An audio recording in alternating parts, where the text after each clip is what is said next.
George Joseph sir, CMRL Exalogic ഇടപാടിൽ കഴിഞ്ഞ ദിവസം നടത്തിയ റെയ്ഡുകളിൽ നിർണായക തെളിവുകൾ ലഭിച്ചുവെന്നാണ് ED വ്യക്തമാക്കിയിരിക്കുന്നത്. പ്രതിപക്ഷ നേതാവ് പിണറായി വിജയന്റെ മകൾ വീണയെ ചോദ്യം ചെയ്യലിന് വിളിച്ചു വരുത്താനുള്ള തെളിവുകൾ ഉണ്ട് എന്ന് ED വ്യക്തമാക്കിയിട്ടുണ്ട് എന്നാണ് വാർത്തകൾ പുറത്തുവരുന്നത്. ഈ ഇടപാടിൽ വീണയ്ക്ക് സമൻസ് അയച്ചേക്കും. ശരിക്കും കുരുക്കിലാകുമോ വീണ? തീർച്ചയായിട്ടും വീണയ്ക്ക് നോട്ടീസ് വരും. ആ നോട്ടീസ് അനുസരിച്ച് അവർ ഹാജരാകണം. അവരുടെ ഫർദർ സ്റ്റേറ്റ്മെൻ്റ് എടുക്കും.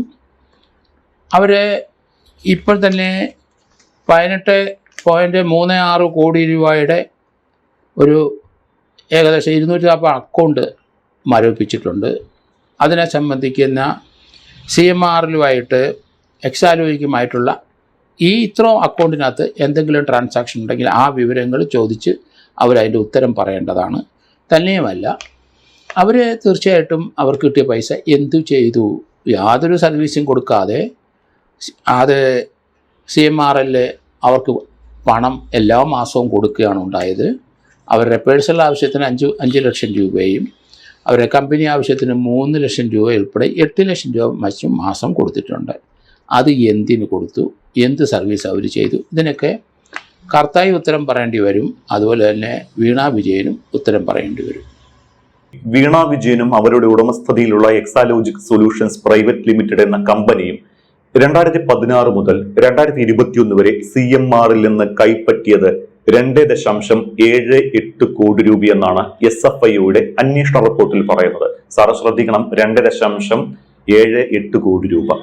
ഇതിൽ 2.7 കോടി രൂപ വീണയ്ക്ക് നേരിട്ടും 71 ലക്ഷം രൂപ എക്സാലോജിക് കമ്പനിക്കുമാണ് CMRL നൽകിയിരിക്കുന്നത്. 2014-15 കാലയളവിൽ 1 ലക്ഷം രൂപ മൂലധനത്തിൽ തുടങ്ങിയ എക്സാലോജിക് കമ്പനി 2021-22 ആയപ്പോഴേക്കും കടുത്ത സാമ്പത്തിക നഷ്ടത്തിലായി എന്ന് SFIയുടെ അന്വേഷണത്തിൽ കണ്ടെത്തിയിട്ടുമുണ്ട്.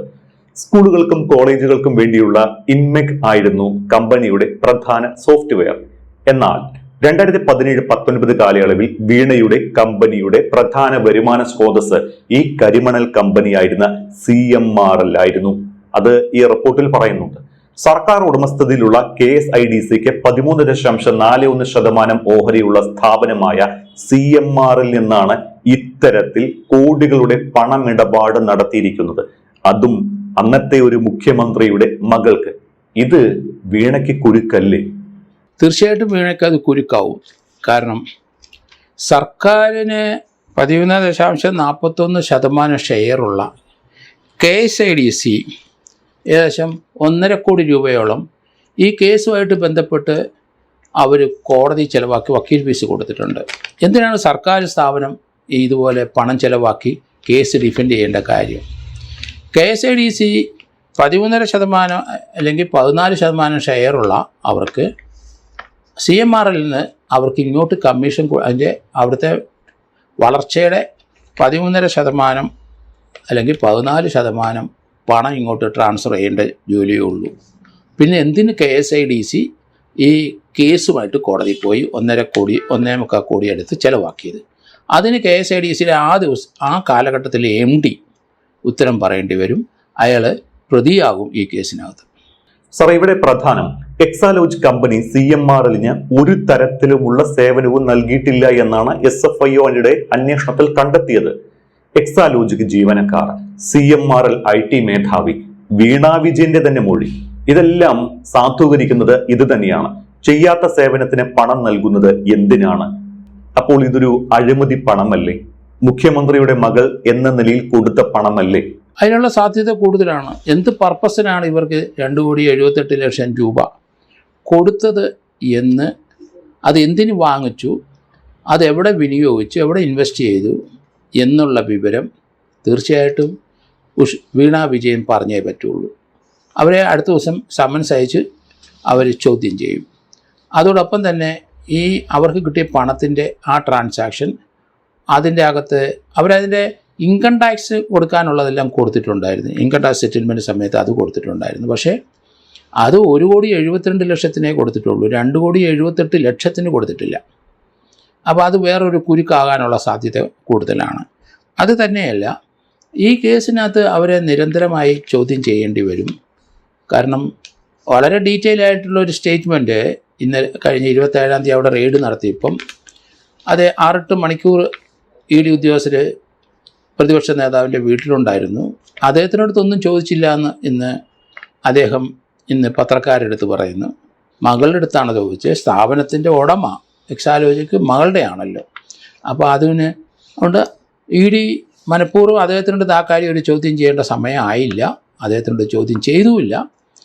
ഈ മകളുടെ ഡീറ്റെയിൽ ആയിട്ടുള്ള ചോദ്യത്തിന് അവർ ഉത്തരം പറയുമ്പം ആ സന്ദർഭത്തിൽ പണം പിതാവിനെ ഏൽപ്പിച്ചെന്നോ അല്ല പാർട്ടിക്ക് കൊടുത്തെന്നോ ആണെങ്കിൽ അത് വലിയ കുരുക്കിലേക്കാവും എന്നാണ് ഞാൻ കരുതുന്നത്. സർ, നേരത്തെ സൂചിപ്പിച്ചതുപോലെ വീണയ്ക്ക് സമൻസ് അയക്കും എന്നൊക്കെയാണ് പുറത്തു വരുന്ന വാർത്തകൾ. വീണയെ ഉടൻ ചോദ്യം ചെയ്യുമോ? അങ്ങനെ കരുതാമോ? തീർച്ചയായിട്ടും വീണയെ ചോദ്യം ചെയ്യാൻ വിളിപ്പിക്കും. അവർക്ക് സമൻസ് കൊടുക്കും. അവർ ഈ കേസിനെ സംബന്ധിച്ച് അവരുടെ മൊബൈൽ ഫോൺ ഇപ്പോൾ അവർ കൊണ്ടുപോയിട്ടുണ്ട്. അത് ലോക്ക് ചെയ്തിരിക്കുകയാണ്. അപ്പോൾ ആ ലോക്ക് തുറക്കണം. അപ്പോൾ ഇവരെ സമൻ ചെയ്ത് വരുത്തി ലോക്ക് തുറക്കാൻ പറയും. ആ ലോക്ക് വീണ വിജയൻ തുറന്നു കൊടുത്തില്ലെങ്കിൽ ഇ ഡി അവർ തന്നെ അൺലോക്ക് ചെയ്ത് അതിൻ്റെ ഡീറ്റെയിൽസ് മുഴുവൻ അതിനുള്ളിൽ നിന്ന് എടുക്കും എന്നാണ് ഞാൻ കരുതുന്നത്. കേരളത്തിൽ 10 സ്ഥലങ്ങളിലൊക്കെ റെയ്ഡ് നടത്തിയപ്പോൾ CPM അതിനെ പ്രതിരോധിച്ചതും പ്രതിഷേധിച്ചതുമെല്ലാം നമ്മൾ കണ്ടതാണ്. അത് പിണറായിയെ കുടുക്കാൻ വേണ്ടിയുള്ള നീക്കമാണ് എന്നാണ് CPM വാദിച്ചുകൊണ്ടിരുന്നത്. ശരിക്കും വീണയിലൂടെ പിണറായിയെ കൂടിയാണോ ഇ ഡി ലക്ഷ്യമിടുന്നത്? അങ്ങനെ ഒരു സംശയമുണ്ടോ സാറിന്? അതൊന്നും ഇപ്പം പറയാൻ ഒക്കില്ല. കാരണം ഈ വീണ വിജയൻ്റെ എക്സാലോജിക്കിന് അത് കാനഡയിലൊരു ഓഫീസുള്ളതായിട്ട് അറിയാം. ആ ഓഫീസ് കുറേ നാൾ ഫങ്ഷൻ ചെയ്ത് ഇപ്പോൾ ഉണ്ടോയെന്ന് എനിക്ക് അറിഞ്ഞുകൂടാ. ഈ ഫോറിൻ എക്സ്ചേഞ്ച്, അതുകൊണ്ടാണ് ഞാനത് പറയുന്നത്. Foreign exchange management act 1999 violation വന്നാൽ അവിടെ ഒരു ഓഫീസ് ഉള്ളതുകൊണ്ട് അതിൻ്റെ അകത്ത് തീർച്ചയായിട്ടും അതിൻ്റെ എക്സ്പെൻസ് മീറ്റ് ചെയ്യാനൊക്കെ ഫോറിനിലേക്ക് പണം അങ്ങോട്ട് പോവുകയോ ഇങ്ങോട്ട് വരികയൊക്കെ ചെയ്തിട്ടുണ്ടാവും. അങ്ങനെ വരുമ്പം അത് സെക്ഷൻ 13 അനുസരിച്ച് പെനാൽറ്റി അടിക്കാനുള്ളതാണ്.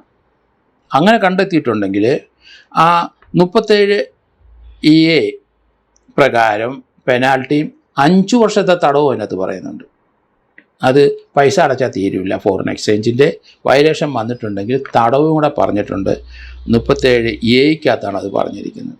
അപ്പോൾ അതുകൊണ്ട് അത്ര സുഖകരമല്ല കാര്യങ്ങളുടെ പോക്ക്. അതുകൊണ്ട് വീണ വിജയനെ അവർ സമൻ ചെയ്യും. അവർ വന്നേ പറ്റുള്ളൂ. വന്നില്ലെങ്കിൽ അറസ്റ്റ് ചെയ്യും. അവരെ ഡീറ്റെയിലായിട്ട് ചോദ്യം ചെയ്യും. അവരൊക്കെ ഈ കേസിൻ്റെ എന്ത് സംഭവിച്ചു എന്നുള്ള സത്യസ്ഥിതി ഇതുവരെ വെളിയിലോട്ട് വന്നിട്ടില്ല. അത് പറയാൻ അവർ ബാധ്യസ്ഥയാണ്. അത് പറയുകയും ചെയ്യും. ഇവിടെ ഈ ആക്രമണത്തിൽ നേരിട്ട് പങ്കെടുത്ത ആളുകളെ അടക്കം ഇനിയും പിടികൂടാനുണ്ട്.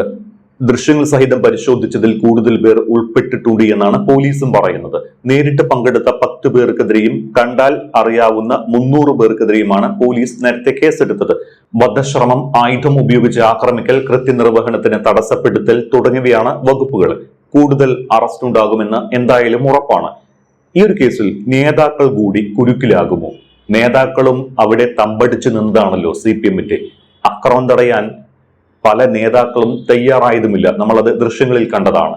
തീർച്ചയായിട്ടും അതാ ഞാൻ പറഞ്ഞു. സംസ്ഥാനത്തിൻ്റെ CPM സംസ്ഥാന സെക്രട്ടറി ഗോവിന്ദൻ, അതുപോലെ തന്നെ ജോൺ ബ്രിട്ടാസ്, അത് രാജ്യസഭ MP റഹീം, ഇവിടുത്തെ ജില്ലാ സെക്രട്ടറി തിരുവനന്തപുരത്തെ, അവിടെ ജോയി MLA, അങ്ങനെ സമുന്നതരായ നേതാക്കന്മാരെല്ലാം അവിടെ നിന്ന് അവരുടെ സാന്നിധ്യത്തിലാണ് ഈ ആക്രമണം അഴിച്ചുവിട്ടത്.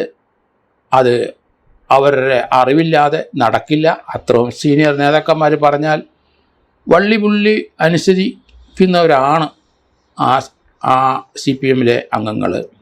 അവർ അതിന് തയ്യാറായില്ല. അത് പിന്തിരിപ്പിച്ച് വിട്ടില്ല. അവരെ ആ പോലീസിൻ്റെ നടപടി ഈയിടെ കാതലായ ഭാഗം ചെയ്യാൻ അനുവദിച്ചില്ല.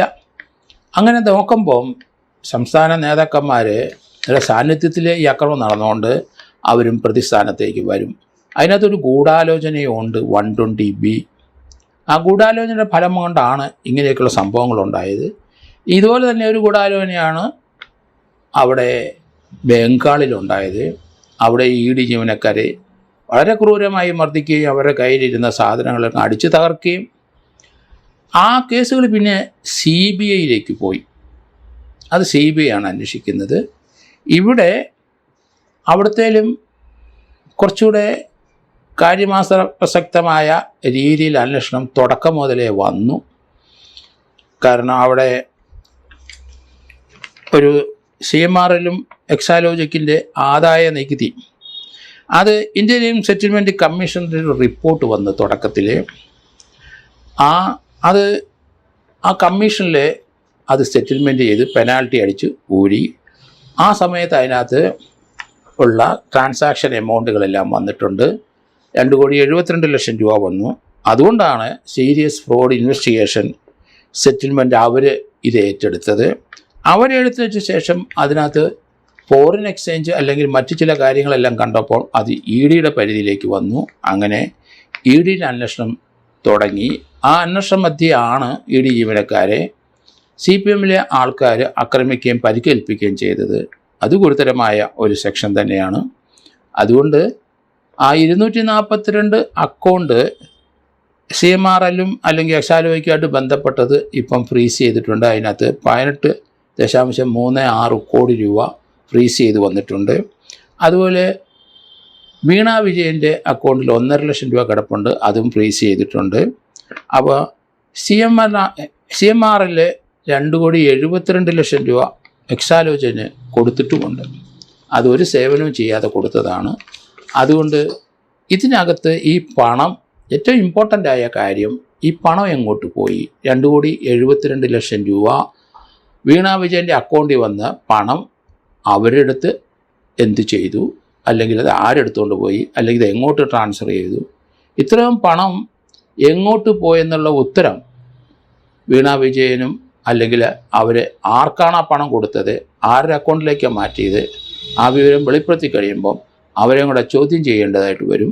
അതുകൊണ്ട് ആ കേസിൻ്റെ മുന്നോട്ടുള്ള ഗമനം കുറച്ച് ദുർഘടമായിട്ട് പാർട്ടിക്കാർക്ക് ഉണ്ടാകും എന്നാണ് ഞാൻ കരുതുന്നത്. അത് NIA ഈ രംഗത്ത് വരാനുള്ള സാധ്യത കൂടുതലുണ്ട്. കേസിൻ്റെ അന്വേഷണം തിരുവനന്തപുരത്ത് നിന്ന് ഡൽഹിയിലേക്ക് മാറാനുള്ള സാധ്യതയും വളരെ കൂടുതലാണ്.